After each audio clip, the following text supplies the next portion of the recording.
Let's instead go to, is it Lincoln from Boston or Boston from Lincoln? It really could be either. It is Lincoln from Boston. Lincoln from Boston, welcome to the program.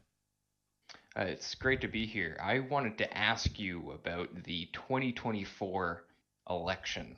Lincoln, are Um, you originally from Boston?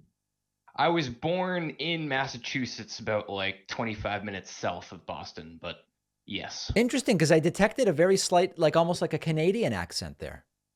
No Canadian here. Okay, fair, fair. I mean, it wouldn't be an insult, by the way. Canada's a beautiful place, but all right, go on, Lincoln.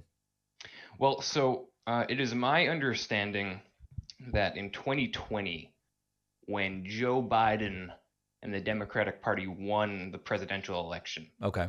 a lot of that was due to events transpiring that year, namely COVID, of course, and the George Floyd protests.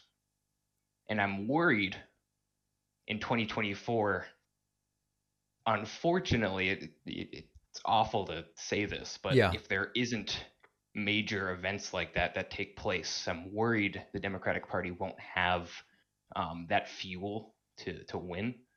So And I I don't don't know know. that I necessarily agree with the premise as far as the George Floyd protests. I don't know how big of a factor the George Floyd protests were in Biden's win. I do think Trump's mishandling of COVID was 100% a factor in Joe Biden's win.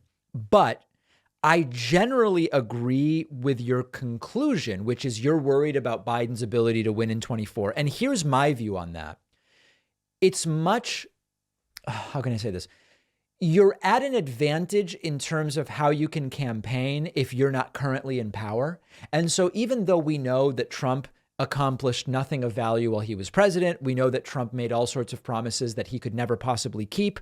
We know all these things, right? But the fact that Joe Biden has been in power, and if Trump is the nominee, he will have been out of power, or if Ron DeSantis is the nominee, he will never have been president. They can attack Biden in a particular way that you can't when you're the person in charge. I think it's a benefit to whoever is the eventual Republican nominee. And I have significant concerns about whether Biden would win that election. I don't know that any Democrat would necessarily win in that situation when Democrats have been in power. But I do think that it's going to be an uphill battle. I appreciate that answer. Just something I'm worried about. And yeah, I mean, I guess my premise, I wasn't totally certain whether the George Floyd protests and the COVID-19 pandemic both contributed to Biden's win. That was just kind of my understanding of what happened that year. Yeah. But thank you very much. All right. My pleasure. There is a Lincoln from Boston with an extraordinary assessment, I would say, to some degree.